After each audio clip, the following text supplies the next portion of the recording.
Assalamu alaikum, chers frères et sœurs. Dans notre quotidien souvent agité, il est facile de se laisser submerger par des pensées incessantes et des préoccupations. La surréflexion peut nous emprisonner dans un cycle d'inquiétude et de stress, rendant difficile toute prise de décision. Cependant, en tant que musulmans, nous avons à notre disposition des enseignements précieux qui peuvent nous guider vers un état d'esprit plus apaisé et équilibré. Le Coran et la Sunna nous offrent des solutions concrètes pour calmer notre esprit et retrouver la paix intérieure. Avant de commencer cette vidéo, je vous invite à vous abonner à notre chaîne et d'activer la cloche de notification pour rester informé de nos prochaines publications sur la foi islamique. Merci. Dans cette vidéo, nous allons découvrir ensemble 7 méthodes islamiques qui peuvent nous aider à arrêter de trop réfléchir. Alors, restez avec moi jusqu'à la fin pour découvrir cela. Si vous avez des questions ou des commentaires en cours de route, n'hésitez pas à les laisser en bas, j'adore avoir vos retours. Ces méthodes, basées sur la sagesse divine, sont de véritables outils pour renforcer notre foi et nous libérer des pensées inutiles qui alourdissent notre cœur et notre esprit. Suivez-nous pour apprendre comment intégrer ces principes dans votre vie quotidienne et avancer avec confiance sur le chemin de la sérénité. Allons-y. Méthode 1. La prière, Salah. La prière, Salah, occupe une place centrale dans la vie du musulman. Elle est non seulement un acte d'adoration, mais aussi un outil puissant pour structurer notre journée et nous recentrer sur l'essentiel.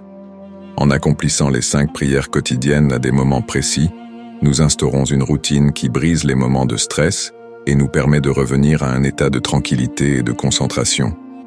Le Coran met en avant l'importance de la prière en tant que source de paix et de guidance. Allah dit dans le Coran « Et cherche secours dans la patience et la prière ». Certes, la prière est une lourde obligation, sauf pour les humbles. Sourate Al-Baqarah 2:45. Ce verset nous rappelle que la prière n'est pas seulement un devoir, mais un moyen essentiel pour faire face aux défis de la vie avec calme et sérénité. Le prophète Muhammad, paix et bénédiction sur lui, a également souligné l'importance de la prière comme source de paix intérieure. Il a dit « La prière est le repos du cœur » Sahih al-Bukhari.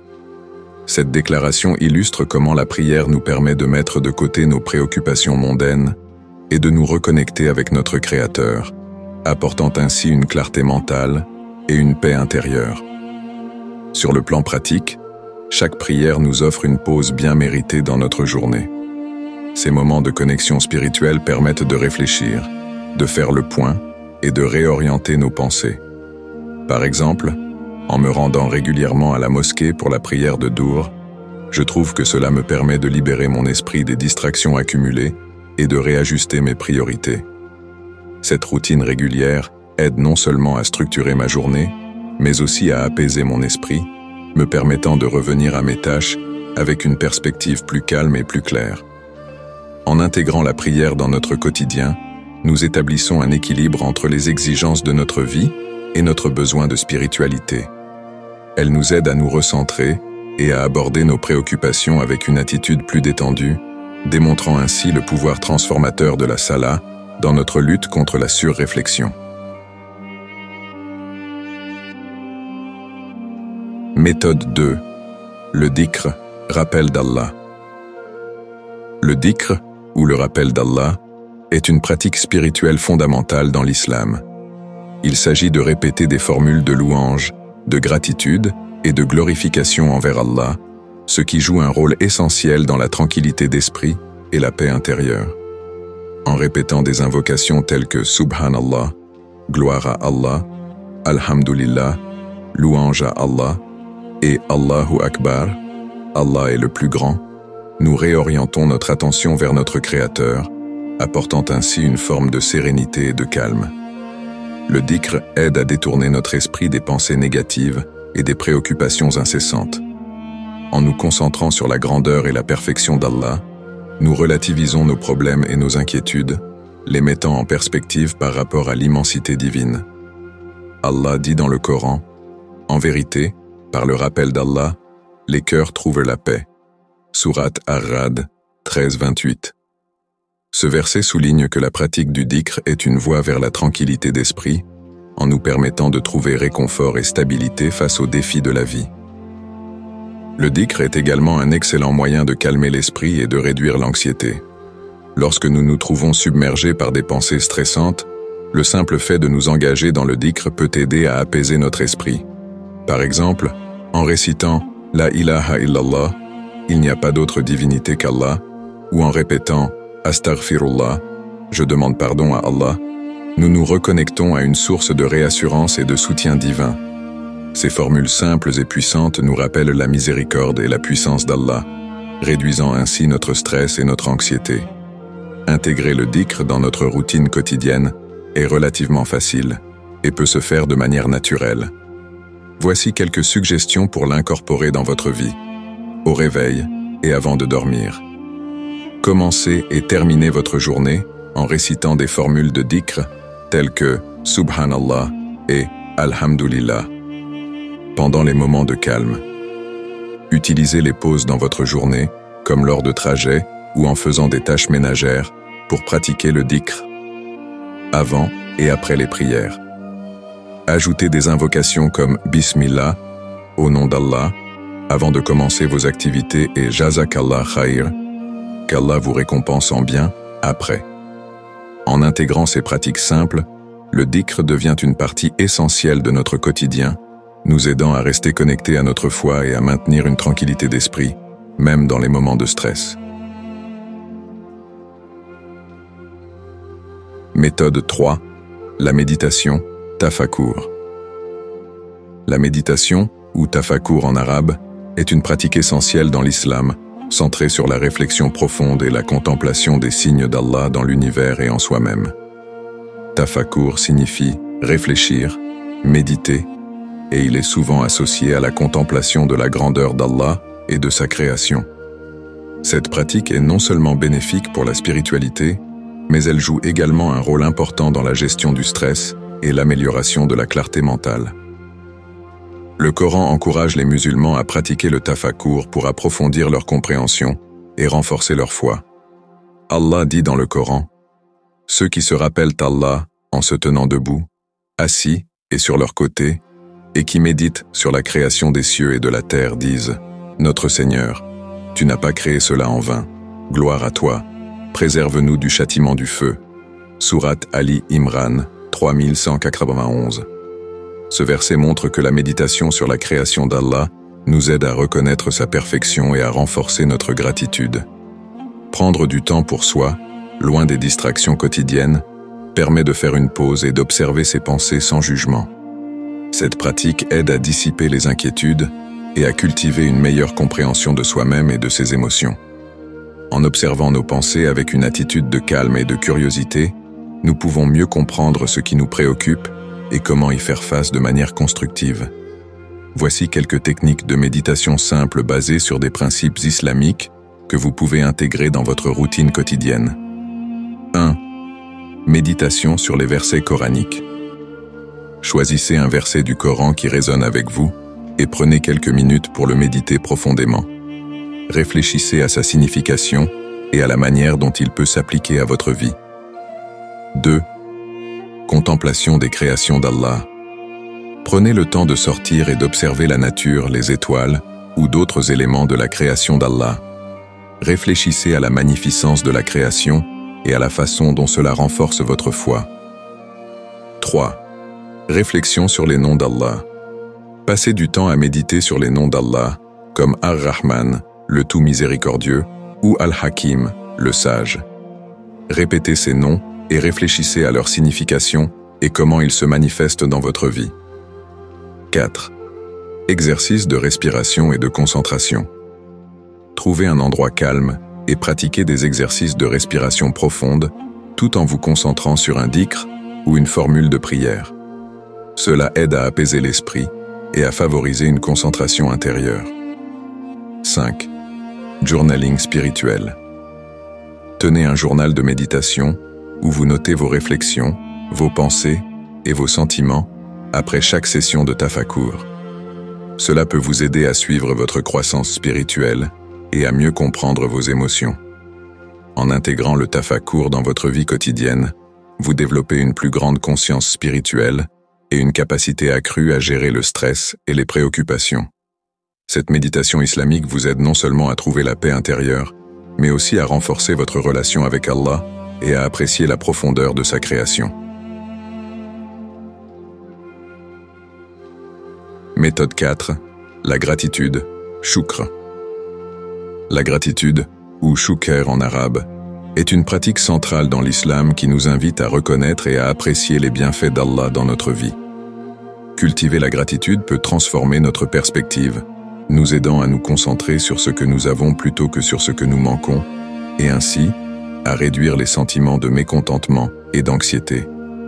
Le Coran souligne l'importance de la gratitude envers Allah. Allah dit dans le Coran, « Si vous êtes reconnaissant, je vous accorderai davantage, mais si vous êtes ingrat, mon châtiment est sévère. » Sourate Ibrahim 14:7. Ce verset montre que la gratitude n'est pas seulement une attitude spirituelle, mais aussi une voie vers des bénédictions supplémentaires et une relation plus profonde avec Allah. La pratique régulière de la gratitude peut modifier profondément notre manière de percevoir les défis et les obstacles. Lorsque nous nous concentrons sur ce pourquoi nous sommes reconnaissants, nous changeons notre état d'esprit, passant d'une perspective de manque à une perspective de plénitude. Cela nous permet de mieux apprécier les petites choses de la vie et de trouver de la joie même dans les moments difficiles. Voici quelques exercices pratiques pour cultiver la gratitude au quotidien. 1. Journal de gratitude. Tenez un journal où vous notez chaque jour 3 choses pour lesquelles vous êtes reconnaissant. Cela peut être aussi simple que des bénédictions quotidiennes ou des moments de joie. Réviser ce journal régulièrement peut renforcer votre conscience des bienfaits d'Allah dans votre vie. 2. Invocation de shukr. Incluez des invocations de gratitude dans vos prières et vos moments de réflexion. Par exemple, récitez Alhamdulillah, louange à Allah, après chaque repas, chaque succès ou chaque moment de réconfort. Cela aide à intégrer la gratitude dans vos habitudes quotidiennes. 3. Remerciement actif. Exprimez votre gratitude envers les personnes autour de vous. Un simple merci ou un geste de reconnaissance peut non seulement apporter de la joie à ceux qui vous entourent, mais aussi renforcer votre propre sentiment de gratitude. 4. Réflexion quotidienne. Prenez quelques minutes chaque jour pour réfléchir sur les bienfaits que vous avez reçus et remercier Allah pour eux. Cette pratique vous aide à rester conscient des aspects positifs de votre vie. 5. Évaluation des défis. Essayez de voir les défis et les difficultés sous un angle de gratitude. Réfléchissez à ce que vous pouvez apprendre de ces situations et comment elles peuvent vous rapprocher de votre foi ou vous aider à grandir personnellement. En cultivant la gratitude, nous changeons notre perspective sur la vie, passant d'une focalisation sur les manques à une appréciation des dons d'Allah. Cette pratique nous permet de maintenir un état d'esprit positif, de renforcer notre foi et de trouver de la paix intérieure, même face aux défis. La gratitude devient ainsi un outil puissant pour équilibrer nos émotions et enrichir notre vie spirituelle. Méthode 5. Le tawakkul, confiance en Allah. Le tawakkul, ou la confiance en Allah, est un concept fondamental en islam qui implique de remettre ses affaires entre les mains d'Allah tout en faisant sa part d'effort. Cette confiance en Allah nous aide à gérer nos préoccupations et à alléger le fardeau mental qui découle des incertitudes et des défis de la vie. Le tawakkul est profondément ancré dans les enseignements islamiques. Allah dit dans le Coran, « Et place ta confiance en Allah. Allah suffit comme protecteur. » Sourate An-Nisa 4:81. Ce verset rappelle que la confiance en Allah est une source de protection et de soutien, nous aidant à surmonter les difficultés avec sérénité. En mettant notre confiance en Allah, nous acceptons que nous avons limité notre contrôle sur les événements et que finalement, c'est Allah qui orchestre les résultats. Cette acceptation nous aide à alléger le fardeau mental en nous libérant du stress constant lié à la nécessité de tout contrôler. En effet, lorsqu'on remet les résultats entre les mains d'Allah, on peut se concentrer sur les actions que nous pouvons entreprendre tout en laissant le reste à sa volonté. Un exemple historique notable de tawakkul est celui du prophète Ibrahim, paix soit sur lui, lorsqu'il a été jeté dans le feu par le roi Nimrod. Malgré les circonstances extrêmes, Ibrahim a fait confiance en la protection d'Allah et le feu est devenu frais pour lui, comme mentionné dans le Coran. Ô feu, sois frais et salut pour Ibrahim. Sourate Al-Anbiya 21-69. Cet exemple montre comment la confiance en Allah peut transformer des situations désespérées en moments de secours divin. Sur le plan personnel, un exemple de tawakkul pourrait être une situation où l'on doit faire face à des incertitudes professionnelles ou personnelles. Par exemple, lors d'un changement de carrière majeur ou d'une décision importante, en plaçant sa confiance en Allah tout en faisant les efforts nécessaires, on peut trouver une paix intérieure, même si les résultats sont incertains. Cette confiance nous aide à avancer avec une attitude positive, sachant que notre sincérité et nos efforts sont pris en compte par Allah. Voici quelques façons pratiques d'intégrer le tawakkul dans votre vie quotidienne. 1. Faire des du'as, prières. Avant de prendre des décisions importantes ou de faire face à des défis, demandez à Allah de vous guider et de vous aider. Exprimez votre confiance en lui et recherchez sa direction. 2. Planification et action. Faites de votre mieux pour planifier et agir selon les meilleures options disponibles, puis remettez le résultat entre les mains d'Allah. Cela montre que vous avez confiance en sa sagesse, tout en prenant des mesures concrètes. 3. Acceptation des résultats. Après avoir fait des efforts, acceptez les résultats avec une attitude de patience et de gratitude. Reconnaissez que tout ce qui se passe est selon la sagesse d'Allah et cherchez à apprendre et à grandir à partir de chaque expérience. 4. Rappel quotidien. Intégrez des rappels sur la confiance en Allah dans votre routine quotidienne, en réfléchissant à des versets et des hadiths sur le tawakkul pour renforcer votre foi et votre tranquillité d'esprit. En cultivant le tawakkul, nous développons une confiance profonde en Allah, ce qui nous permet de naviguer dans la vie avec une tranquillité intérieure malgré les incertitudes. Cette confiance nous aide à gérer les préoccupations et les défis avec une attitude équilibrée, sachant que nous faisons de notre mieux, tout en laissant le reste à la sagesse divine. Méthode 6. Éviter les pensées négatives. La gestion des pensées négatives est cruciale pour maintenir une santé mentale équilibrée et une vie spirituelle saine. En islam, il est enseigné que nos pensées et nos attitudes envers les situations influencent notre bien-être et notre relation avec Allah. Flitter les pensées et éviter de tomber dans des scénarios catastrophiques est essentiel pour cultiver une mentalité positive et constructive.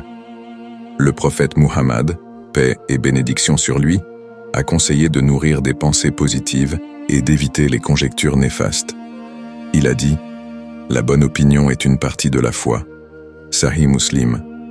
Cela souligne l'importance de maintenir une attitude optimiste, même face aux difficultés. En cultivant une bonne opinion d'Allah et en évitant les pensées négatives, nous nous alignons avec les enseignements islamiques qui favorisent la tranquillité d'esprit et la foi en la sagesse divine. Les pensées négatives, telles que les inquiétudes incessantes ou les scénarios catastrophiques, peuvent nous submerger et affecter notre état émotionnel. Elles nous empêchent souvent de voir les situations de manière objective et peuvent nous mener à des niveaux élevés de stress et d'anxiété. Pour contrer ces effets, il est crucial d'adopter des méthodes pour rediriger les pensées négatives vers des pensées plus constructives et positives. Voici quelques méthodes pratiques pour gérer et rediriger les pensées négatives. 1. Remplacement. Actif des pensées. Lorsque vous remarquez une pensée négative, essayez consciemment de la remplacer par une pensée positive ou une affirmation constructive. Par exemple, si vous vous inquiétez de l'échec d'un projet, remplacez cette pensée par « Je vais faire de mon mieux et apprendre de cette expérience, quels que soient les résultats ».